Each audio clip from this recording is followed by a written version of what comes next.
Don't murder.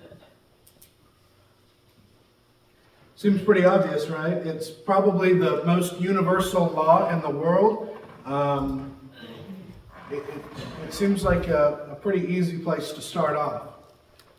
And yet it still happens. You may have seen on the news, if you watch that sort of thing, or read somewhere, if you read that sort of thing, about the recent execution of Kenneth Smith. Now, it was only in the news because of some political stuff dealing with the execution itself. But I was curious about the backstory on it and what had happened. Now, the murder he committed actually occurred all the way back in 1988, quite some time ago. And what had happened is a man by the name of Charles Sennett hired 3 men, including Kenneth, to murder his wife Elizabeth. Charles was going to pay $1,000 to each of these 3 men for their work. And on March 18th, 1988, she was found with fatal injuries in her home. And when the murder investigation turned their attention toward the husband, he committed suicide about a week later. Now, I didn't tell you anything just now at all about Charles, and if you've read about this already, then you may know a little bit about him. You might expect that he was maybe a low-life criminal, and he lived a life of crime and sin. Or you might wonder if he was a high-rolling investor who just thought he could get away with it. Maybe he was involved in some gang or even the mob. Maybe it was something like that, right? He's hiring hitmen. All of those guesses would be wrong. As it turns out, Charles Sennett, the man who decided to murder his wife, he was the minister for the Sheffield Church of Christ in Sheffield, Alabama.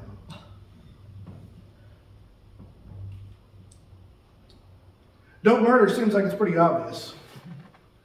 It seems like a good place to start, but even men who are supposed to be righteous, supposed to be holy, supposed to be good men, dedicated to serving God, sometimes look down and find their own hands covered in blood.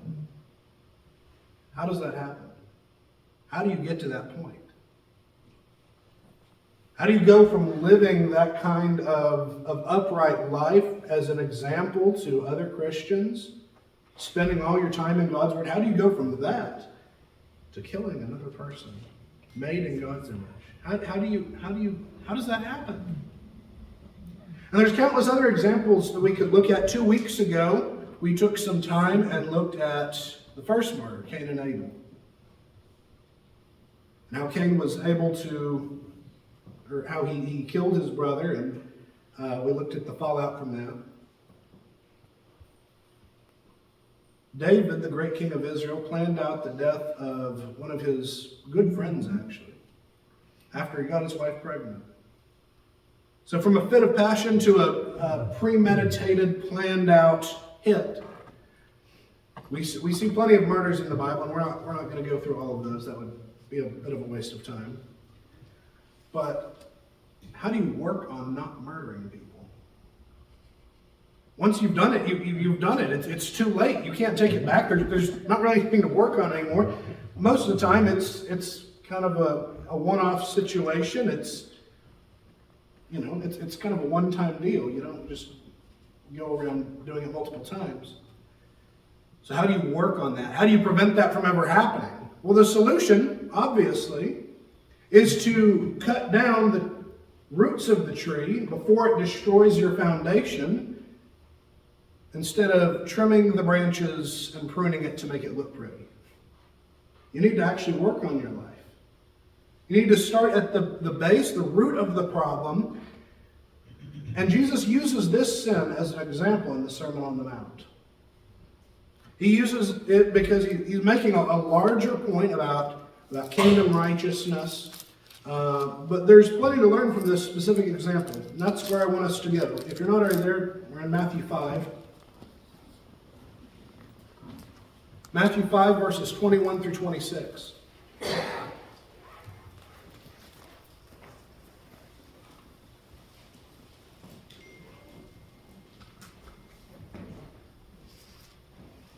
Matthew 5, 21 through 26. He says, "You have heard that the ancients were told, 'You shall not murder, and whoever murders shall be guilty before the court.' But I say to you, that everyone who is angry with his brother shall be guilty before the court. And whoever says to his brother, 'Raca,' shall be guilty before the Sanhedrin.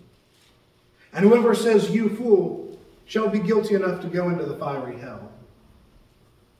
Therefore, if you are presenting your offering at the altar, and there remember that your brother has something against you, leave your offering there before the altar and go. First be reconciled to your brother, and then come and present your offering. Make friends with your adversary, with your opponent at law, while you are with him on the way, so that your opponent may not hand you over to the judge, and the judge to the officer, and you be thrown into prison. Truly I say to you, you will not come out of there until you have paid up the last quadrans." Like I said, this is the first of 6 different examples that Jesus uses in the Sermon on the Mount. And he's making a bigger picture about how God's standards for righteousness are greater than the standards of righteousness that man comes up with, especially the religious leaders of Jesus' day, the Pharisees and the rabbinical tradition that they developed for themselves. And he's teaching them to elevate their standards of holiness and righteousness to where God's standards are. And this example teaches us that kingdom righteousness begins not with the outward behavior, not with the commandment itself, but by going back several steps. And it starts inwardly, not externally, it starts inwardly, with our thoughts and our emotions. Christianity is an inward religion. That's what he's teaching his disciples about at this point. Now, of these 6 examples, the first 2, we'll have another lesson on this eventually where we look at all 6 of them together. But the first 2 come straight out of the 10 Commandments. They know the 10 Commandments. They probably all have them memorized, just like many of us probably have them memorized, or maybe have at some point. They know the 10 Commandments. They know these statements. These are not controversial. He doesn't start with controversial things. It's not controversial to say, do not murder, right? That's ground that everyone can agree on. Now he gets into some grittier stuff later on, but he starts off with, you shall not murder. We can agree on this. And he says, you understand this. You understand that principle, but you're not going deep enough. That's a pretty shallow command. That's not a very high bar to set. He says here, these first two verses, you have heard that the ancients were told, you shall not murder, and whoever murders shall be guilty of the court. But I say to you, whoever is angry with his brother shall be guilty before the court. Whoever says to his brother, Raca, shall be guilty before the Sanhedrin. Whoever says, you fool, shall be guilty enough to go into the fiery hell. Now, if you use the King James, the New King James, you're probably looking down in confusion, because you'll notice that it says, whoever is angry with his brother is followed by the phrase, without a cause. That particular phrase is not in the oldest manuscripts, so a lot of modern Bibles leave that phrase out. But it's pretty obvious that Jesus doesn't mean there's never a justifiable reason to be angry. There are times when Jesus is angry. That's clearly not what he means. That's not on the table. He's talking about the kind of selfish anger that we have toward another person. And you know what? We might be able to come up with a cause. We might be able to come up with a reason in our own minds, self-justify, and say, well, I was mad about this. Find a way to make it fit into our idea of righteous indignation. But Jesus is trying to make a bigger picture here. And he's teaching that if you resolve the sin before it grows, you're not going to have to deal with its consequences. If you deal with it while it's still small, you're not going to have to deal with going to prison. This first commandment, right? He says, do not murder. You've heard it was said, do not murder. That comes straight out of the Ten Commandments. But notice the second statement that he says here, or that he refers to. Whoever murders shall be guilty before the court. The New King James and the New American Standard, I know, will indicate where there's a quotation from the Old Testament. The New King James will put it in italics. The New American Standard will put it into small caps. So you can kind of see that, you shall not murder is a direct quotation, but whoever murders shall be guilty before the court, that's not a direct quotation. He's kind of summing up. Or is he? Obviously, God's law set in place certain legal restrictions to control what happens after murder. You are guilty before the court. And when he speaks of the court here, he's talking about the local courts, just like with any generic murder case, you're going to go before the local court. It's not an incredibly serious case. I mean, it's murder, but it'll just go before the local court. Now, when he makes his statement, whoever is angry with his brother shall be guilty before the court. He uses that same word, the local court. But whoever says to his brother, Raka, shall be guilty enough, or shall be guilty before the Sanhedrin. That's the Supreme Court. You only take really serious cases before the Supreme Court. They have to be pretty significant to make it that far up, right? And then, of course, he refers to being guilty enough to go into the fiery hell in that third statement there. Now, you understand that? These two words that he refers to, whoever says to his brother, Raka, what does that mean? Well, it was an Aramaic term. Most of them spoke Aramaic. It was just the language that they spoke. They'd been speaking that language since the time of the Babylonians. And it was their word. It just means empty. It means like empty-headed. That's not a very serious name to call somebody. It almost sounds like a childish name, something one kid might call another. Empty-headed, dummy, stupid. And then the second one, he says, you fool. That sounds, very poetic to us. You fool. None of us would ever say that, right? The Greek word there is moros, where we get the word moron. You moron. It's kind of the same idea. There's not really any difference between these two words. They're just two different words, two different insults that people might use probably on a regular basis. It's not very serious. Imagine dragging somebody to court for calling you stupid. Can you imagine that? Going up to the courthouse and bringing someone and accusing them. They called me names. They said I was stupid. They said I was ugly. They said I was mean. We would never draw someone to court for those things, right? Okay, that's kind of the background of this. So what's his point? What is Jesus saying? Well, the first thing here, all of this, he's telling us to make things right with ourselves. The first step in keeping yourself from becoming a martyr is to get right with yourself. Make things right in your own heart.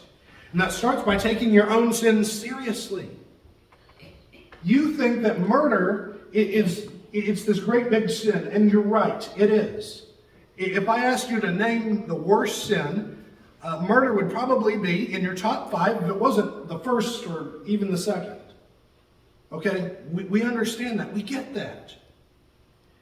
And you understand that is worthy of dragging someone before the court. But not murdering somebody is an incredibly low bar to set for yourself. What are you doing if that's your standard? How can you pat yourself on the back saying, well, I've never killed anybody. And yet that kind of passive righteousness is exactly what Jesus is having to deal with. He's dealing with people who glory in passive righteousness. In verse 20, he talks about how their righteousness needs to surpass, to go above and beyond the righteousness of the scribes and Pharisees. Luke chapter 18, verses 18 through 21. A ruler questioned him, saying, "Good teacher, what shall I do to inherit eternal life?" And Jesus said to him, "Why do you call me good? No one is good except God alone. You know the commandments. Do not commit adultery, do not murder, do not steal, do not bear false witness, honor your father and mother." And he said, "All these things I have kept from my youth." He felt like that was an accomplishment. These are very basic commands. These aren't difficult things to do. And if the standard that we set for ourselves is the lowest possible bar, that's not this surpassing righteousness that God expects from us. That is not going to carry us into the kingdom of heaven. That's not going to carry us into eternity. That's not going to allow us to be in fellowship with God. He asks for something greater than that. Murder is very bad, but anger, notice, has the same consequence. "But I say to you, whoever is angry with his brother shall be guilty before the court." Okay? There's a 1-to-1 ratio of guilt there. You're just as guilty for being angry as you would have been if you had murdered somebody. That's a very different standard. That's a lot harder bar to achieve. The gravest sins begin with the commonest struggles. He teaches that with this and with the next point about adultery beginning in the heart with lust. Those two things, anger and lust, lead to murder and adultery. You might not be a murderer, you may have never committed adultery. But Jesus says to each one of us, "I know you've been angry, and I know you've lusted. You need to take this seriously." Anger builds up, and eventually it can outburst in a violent way. That's what happened with Cain.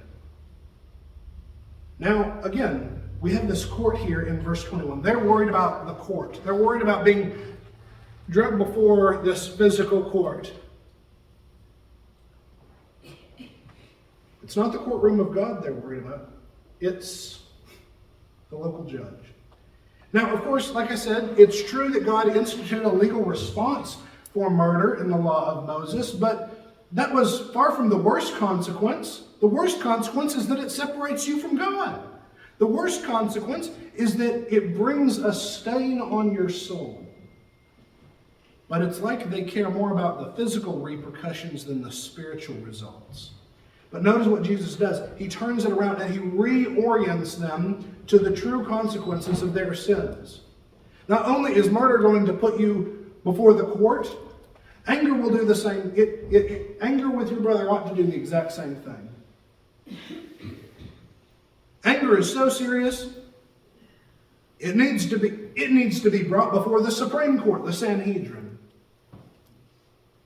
In fact, if you even call your brother stupid, God will judge you himself and find you guilty.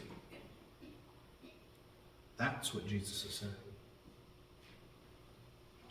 He's saying that we look at our own sins and we find a way to make it not so bad. We find a way to rank them. We talk about that, we shouldn't rank sin. Not just we shouldn't rank sin, we need to look at our own sins and see how rank they are. God does not tolerate any level of sin. And even anger with our brother is enough to separate us. Now, why is this? In 1 John 3:15, John says, everyone who hates his brother is a murderer, and you know that no murderer has eternal life abiding in him. We might fool ourselves into thinking that God doesn't care about our thoughts and our emotions, or that we can get away with it. But God does see our hearts, and He does care. There isn't a court in this world that's going to try a court case over anger. You can't bring someone before the court and say, someone was mad at me. That's never going to happen. They're going to might dismiss you for contempt of court, right? Don't be ridiculous. Get out of here. Why? Because anger is not something that's visible. Anger is something that's internal. It's an internal problem for you to solve. How much evidence can you really bring forth against someone's internal emotions? In fact, you could hide it your whole life. You could be angry with someone for years and never show it. But the evidence is not invisible to God. And only in God's court will you be condemned. Jesus is telling us not only that we can, but we probably will get away with it in this life. But we won't get away with it before God. Only when we take God seriously are we going to learn to purify our emotions. And that's what He's teaching us to do. God doesn't just want our outward behavior. He wants what's inside. He wants our emotions and our hearts. We need to learn to forgive the wrongs that have been committed against us. Don't just forgive eventually, forgive immediately. And although, of course, He specifically addresses anger here, there are plenty of other emotions that we could talk about. And He's teaching us that our feelings toward each other are so important. We will, in fact, be judged for them.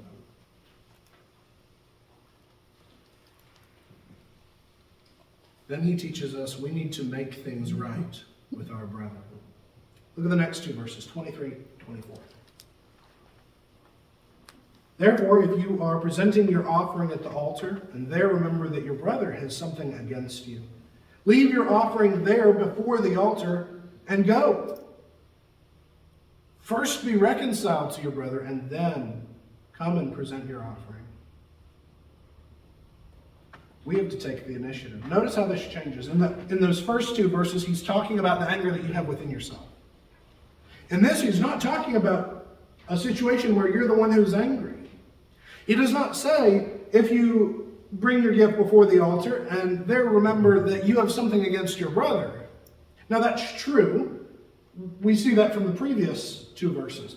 But here, notice the difference. You remember your brother has something against you. He doesn't even say that there's whether there's a reason for that anger or not. Maybe it's justified, maybe it's not justified. He doesn't put a caveat on that.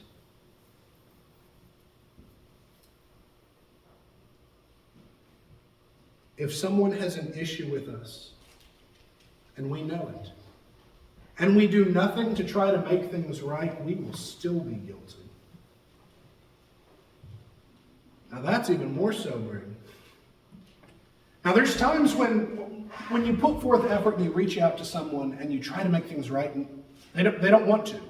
And you've done what you could, but they just want to stay mad. Now again, it might be that you didn't try that hard because you didn't really want peace. But back up in verse 9, Matthew 5, verse 9. Blessed are the peacemakers, for they shall be called sons of God. At least within the church we ought to have peace. Why? Because we are the sons of God. We are brothers and sisters in God's eyes. And that's the point he makes here. You remember that your brother, you should be a family. You should have this close bond. Why would you let your brother or your sister stay angry at you? You need to make those things right and resolve those conflicts. Otherwise, it's going to turn into something worse. And if you could have prevented that, if you could have stopped that and you didn't, you are held accountable. Our goal should be God's goal. That's why God wants us to care about our relationships. Because He cares about our relationships. He looks down and He sees all of us as His children. And He doesn't want His children fighting. He doesn't want our worship if we're not living in harmony with our brothers and sisters. And this is not a new teaching. Jesus teaches some new things in the Sermon on the Mount. But most of what He's doing is He's just reminding them what the old law always meant. In Isaiah chapter 1, verses 10 through 15, God makes several statements. I'm not going to read all of it. But Isaiah 1, 10 through 15, He says some of these things. I have had enough of burnt offerings of rams and the fat of fed cattle, and in the blood of bulls, lambs, or goats I take no pleasure. When you come to appear before me, who requires of you this trampling of my courts? Bring your worthless offerings no longer. Incense is an abomination to me. New moon and Sabbath, the calling of convocation. I cannot endure wickedness in the solemn assembly. My soul hates your new moon festivals and your appointed times. Who's the one that appointed these things? God's the one who appointed these things. He asked for all of these celebrations, sacrifices, and offerings. So why is He rejecting them? Verse 15, so when you spread out your hands in prayer, I will hide my eyes from you. Indeed, even though you multiply prayers, I will not listen. Your hands are full of blood. God doesn't want worship from us if we're not in fellowship with one another, if we're not living in harmony and in peace. He sees dispute among us as a dispute with Him. If someone says, I love God and hates his brother, he is a liar. For the one who does not love his brother whom he has seen, how can he love God whom he has not seen? 1 John chapter 4, verse 20. It starts by making things right among ourselves. But then notice what Jesus does in verses 25 and 26. He broadens the commandment even further. We start off by making things right with ourselves, changing our attitudes in our heart. Then we make things right with our Christian brethren. And then we can deal with the really hard part. Make things right with your enemies. Make friends quickly with your opponent at law while you are with him on the way, so that your opponent may not hand you over to the judge, and the judge to the officer, and you be thrown into prison. Truly I say to you, you will not come out of there until you have paid up the last quadrants. Quadrants, or your translation may say cent, penny, farthing. It was 1/64th of a day's wage of a common laborer. It's not even a penny. It's like a quarter of a cent. And he's saying that the kind of condemnation this will bring upon you, if you disregard this, that kind of condemnation is going to cost you everything. You're going to go away into hell until you pay up. You're not going to ever be able to pay up. That's the point. And of course, Jesus is going to come back to what he's alluding to here in more detail at the end of chapter 5, but he goes ahead and he addresses it here first. The idea that our relationships should be perfect not only within the church, not only among those who we consider our brothers, but it should go beyond. It should extend to those that we have perpetual conflict with, the people that we really, really cannot stand. In Luke 10, 25 through 29, a lawyer came to Jesus, stood up and put him to the test, saying, Teacher, what shall I do to inherit eternal life? I've already heard that question once this morning. And he said to him, what's written in the law? How does it read to you? Notice this man answers differently.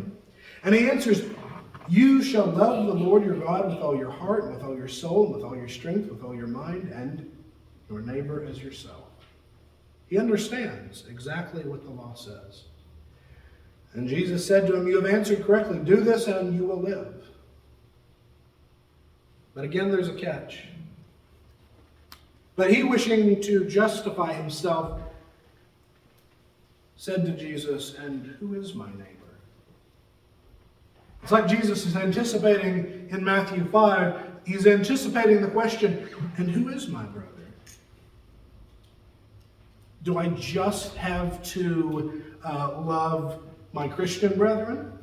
Do I just have for their day? Do I just have to love other Jews? Can I hate the Romans? Surely I can hate the Romans. They're terrible. They murder us. They defile our sacrifices. They worship the emperor like he's some kind of a god.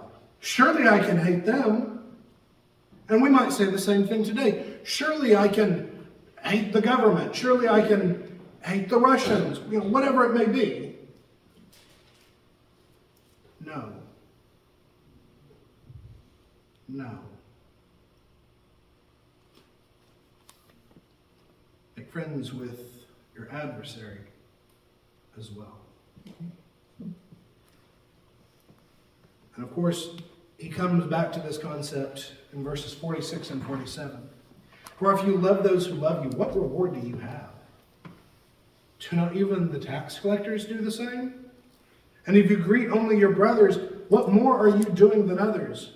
Do not even the Gentiles do the same? How often do you read about, some great tale of sacrifice, of love, and the person wasn't a Christian? It means nothing to sacrifice and to love those who love you back. The real challenge comes here.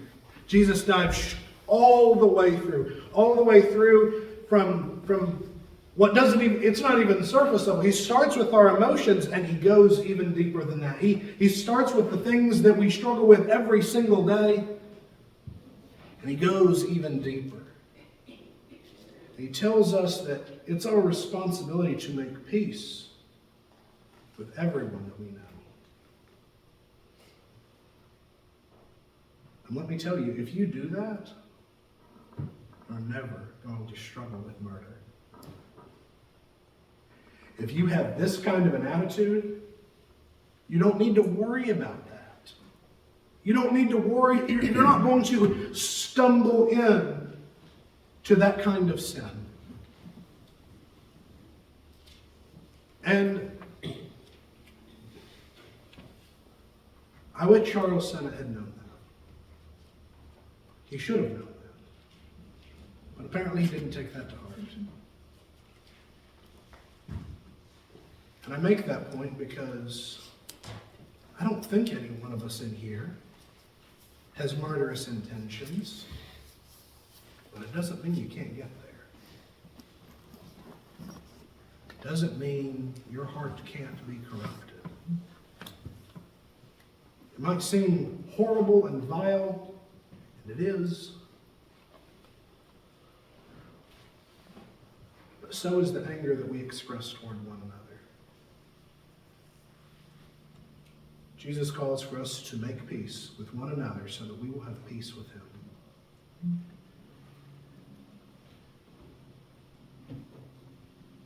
If you struggle with anger, that almost sounds silly to say, because we probably all do. But if you struggle with sin, with the sin of anger, or with letting your emotions build up and spiral out of control, take the time to work on it. This week, sit down and think about whether or not there are people who they have a grudge against you of some kind. Give them a call. What Jesus says at the end of that illustration about before it's too late, there's a time when it comes when it's too late.